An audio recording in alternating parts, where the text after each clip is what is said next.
pertama yang sudah akan nanya Dinda dari CNBC. Kami persilahkan Dinda di unmute dulu. Ya, oke, silakan. Selamat sore Bapak Ibu semuanya. Sore. Semoga dalam keadaan sehat semua. Tadi Bu Deni mungkin belum jelasin ya Bu, kuota untuk batch keempat berapa sih sebenarnya? Sudah kita sampaikan 800.000 tadi. 800.000 ya, oke baik, sorry, berarti aku kelewat. Oke Pak, mau nanya lagi yang untuk kan aturan Permenko mengatur batas atas antara manajemen antara lembaga pelatihan dan platform digital ini. Sebenarnya alasannya diatur ini kenapa sih Pak, dan kenapa batasannya tuh harus maksimalnya 15% gitu batas atasnya. Terus untuk Bu Deni mungkin boleh dijelasin sekarang yang sudah insentif yang sudah cair di gelombang 1 sampai 3 itu untuk peserta gelombang 1 sampai 3 itu berapa? Udah segitu aja, terima kasih. Oke, Dinda, jadi tadi paling enggak sebenarnya 3 pertanyaan ya. Pertama mengenai kuota yang tadi sudah kita jelaskan 800.000. Kemudian pengaturan batasan mengenai komisi antara platform digital dengan lembaga pelatihan yang 15% ya. Kemudian yang ketiga terkait berapa insentif yang sudah dicairkan sampai saat ini ya. Baik, untuk yang pertama kuota kami tegaskan kembali sesuai hasil rakor Komite Cipta Kerja yang lalu. Untuk kuota batch 4 dari program Kartu Prakerja yang insya Allah akan kita buka besok, kuotanya adalah untuk 800.000 orang. Kemudian untuk pengaturan batasan komisi yang 15% antara platform digital dan lembaga pelatihan, kami undang Pak Rudi untuk menjelaskan. Ya, baik. Terima kasih Pak. Jadi Mbak Dinda, di aturan sebelumnya memang kita hanya menegaskan bahwa komisi yang wajar. Jadi kalimatnya seperti itu di aturan. Nah, kewajaran ini yang kemarin sempat dipertanyakan oleh baik dari KPK maupun juga dari kementerian lembaga lain yang terkait dengan pengawasan dari program ini. Nah, ini yang akhirnya kita sepakati di dalam tim kecil untuk mengatur batas atas dari komisi ini atau pengenaan biaya jasa ini. Nah, kenapa 15%? Karena ini yang sudah lazim ditetapkan oleh LKPP. Ini berdasarkan arahan dari LKPP bahwa kita menetapkan batas atas sebesar 15%. Mungkin itu. Baik, terima kasih Pak Rudi. Kami undang Ibu Deni yang terkait dengan insentif yang dicairkan, silakan. Ya, catatan kami untuk jumlah insentif yang telah diberikan itu kepada 485.772 orang. Nah, dari yang sudah menyelesaikan pelatihan yang pertama itu 501.000 orang. Ini saya perlu jelaskan bahwa selisih 15.000 itu tidak berarti oh ini berarti belum menerima. Setiap hari kita harus melakukan rekonsiliasi. Jadi memang rekonsiliasi itu bisa sampai 20-40 ribu orang per hari. Jadi bukan berarti kita nggak bayar, tapi ini memang sebuah proses yang perlu kita lakukan pengecekan untuk tata kelola yang baik. Nah, jadi setiap hari itu pasti kita melakukan rekonsiliasi. Yang selanjutnya, ini nilainya berapa? Nah, ini perlu saya sampaikan, di bulan Agustus ini ada beberapa peserta yang telah mendapatkan insentif yang keempat.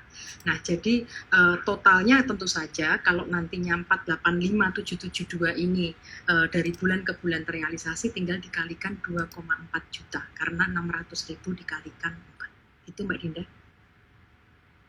Baik, terima kasih Bu Deni. Mbak Dinda gitu ya, tadi sudah dijelaskan oleh Pak Rudi dan Bu Deni. Kemudian berikutnya dari Bisnis Indonesia, In Fatimah, silahkan di unmute dulu. Oke, selamat sore Pak Susi, Pak Rudi, Bu Deni. Pertanyaan saya ini terkait 800.000 ini kan di gelombang keempat, kira-kira sudah ada rencana belum untuk gelombang selanjutnya? Apakah akan sama jumlah penerimanya dan jedanya kira-kira berapa? Terus sebentar, udah selebihnya itu aja sih dulu Bu, Pak, soalnya udah ditanya teman-teman lain. Terima kasih. Baik, makasih Mbak Ibu Fatimah. Mungkin Pak Rudi Budiani silakan. Ya, jadi kuota ini memang sudah ditetapkan sebesar 800.000 per batch, dan kedepannya juga tetap akan 800.000 kecuali nanti ada keputusan lain yang ditetapkan oleh komite. Nah, 800.000 ini kita berharap di akhir bulan Oktober ini, kalau misalnya itu lancar semua, kemungkinan target dari 5,6 juta peserta di tahun 2020 ini terselesaikan di akhir bulan Oktober. Demikian. Oke, jelas ya Mbak Im Fatimah dari bisnis. Dengan penjelasan Mbak Rudi tadi, untuk kuotanya per batch masih seperti itu, dan diperkirakan kalau ini nanti lancar sampai selesainya ini, berarti target yang 5,6 juta akan selesai di akhir Oktober. Jadi sebenarnya masih bisa dimanfaatkan untuk menyalurkan kembali kalau ada tambahan anggaran yang bisa untuk kartu prakerja setelah Oktober sampai Desember. Oke, berikutnya kami undang Mbak Agnes dari Kompas, silakan. Oke, selamat sore. Pertanyaan saya pertama terkait dengan program kartu prakerja ini ke depan. Apakah sudah ada upaya untuk membuat semacam skema link and match mungkin dengan dunia usaha baik swasta, BUMN atau proyek-proyek padat karya dan proyek-proyek penyerapan tenaga kerja dalam program pemulihan ekonomi nasional sebagai solusi untuk angka pengangguran meningkat. Lalu terkait dengan yang tadi batas atas komisi itu, dalam pengalaman gelombang 1-3 selama ini, kira-kira berapa sih kisaran atau rata-rata komisi yang sudah ditetapkan oleh mitra platform dan lembaga pelatihan, sehingga akhirnya ditetapkan angka 15% itu.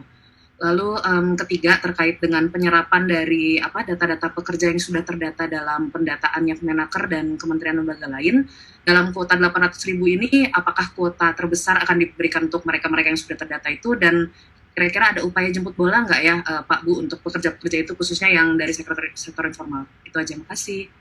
Oke, makasih Agnes. Mungkin biar langsung dijawab, ada 3 ya. Jadi yang pertama, program ke depan apakah sudah mulai dipikirkan untuk link and match dengan, biasanya Pak Rudi nyebutnya DUDI nih, dunia usaha dan dunia industri dan program-program prioritas di PEN. Dan yang kedua nanti Bu Deni, Pak Rudi juga boleh ini kaitannya dengan rata-rata komisi yang sudah ada, sehingga kenapa kita memberikan angkanya 15% tadi.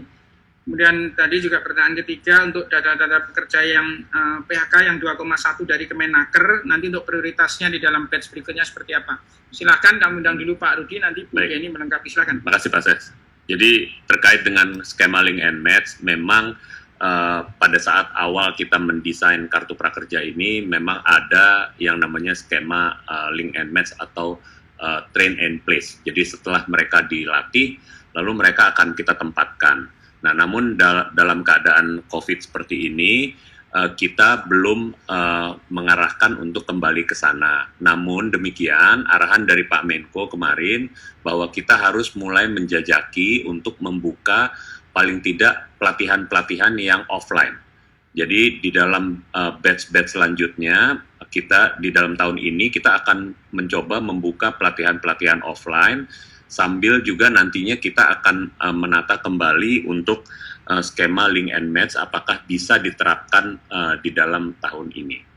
Nah, namun skema itu sebenarnya sudah ada di dalam skema awal kita. Jadi nanti kalau misalnya ini kembali full kepada untuk peningkatan kompetensi dan peningkatan daya saing tenaga kerja, ini skema akan kita kembalikan seperti itu.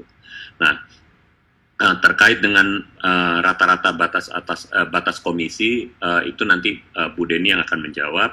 Terkait dengan data pekerja, jemput bola sudah pasti. Oleh sebab itu kita sudah beberapa kali melakukan rapat dengan Kemenaker dan juga BPJS Ketenagakerjaan untuk men-cleansing dan juga untuk mendetailkan data-data dari para pekerja yang terdampak dari PHK dan dirumahkan akibat COVID ini. Nah, selanjutnya dari data tersebut terdapat 2,1 juta yang saat ini sudah ada di tangan Kemenaker. Nah, data-data inilah yang nantinya akan kita prioritaskan di dalam batch 4 ke depan. Nah, berapa prioritasnya? saat ini kita memprioritaskan setiap batch-nya 80% akan diisi oleh dari data-data yang memang betul-betul sudah di cleansing dan sudah ada di dalam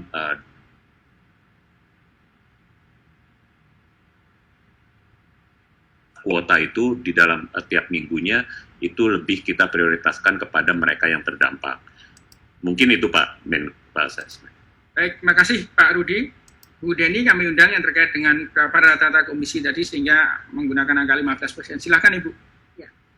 Jadi terkait dengan angka 15% tadi telah disampaikan oleh Pak Rudi, itu adalah hasil dari diskusi dengan banyak kementerian lembaga.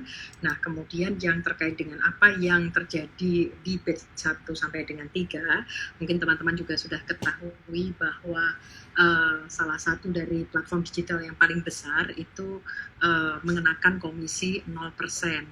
Kemudian yang terbesar kedua adalah Sisnaker, itu mengenakan komisi 0%. Kemudian ada satu lagi digital platform yang agak besar, tapi rankingnya saya agak lupa, itu mulai dari 0% untuk basic services yang mereka berikan. Karena sebenarnya banyak yang 0% dan mereka ini adalah pemain-pemain atau yang paling laku dibeli oleh masyarakat, maka ketika kita kemudian melakukan pembobotan atau penghitungan terhadap rata-rata komisi, itu angkanya relatif rendah. Nah, dan ini masih dinamis, dan kemudian teman-teman yang diatur di dalam Permenko yang kami ketahui adalah 15% itu ada batas maksimal yang itu hanya mencakup katakanlah basic services untuk e-marketplace. Tetapi kami menyadari bahwa ada beberapa digital platforms yang itu bukan hanya e-marketplace, artinya secara murni sekedar menjualkan, tetapi memang ada yang turut membuat atau membantu menyusun modul, kemudian memproduksi video, kemudian melakukan intinya adalah melakukan proses produksi dari modul-modul pelatihan atau bahan-bahan pelatihan, sarana dan prasarana, sehingga disitulah kemudian perlu ada pengaturan lebih lanjut.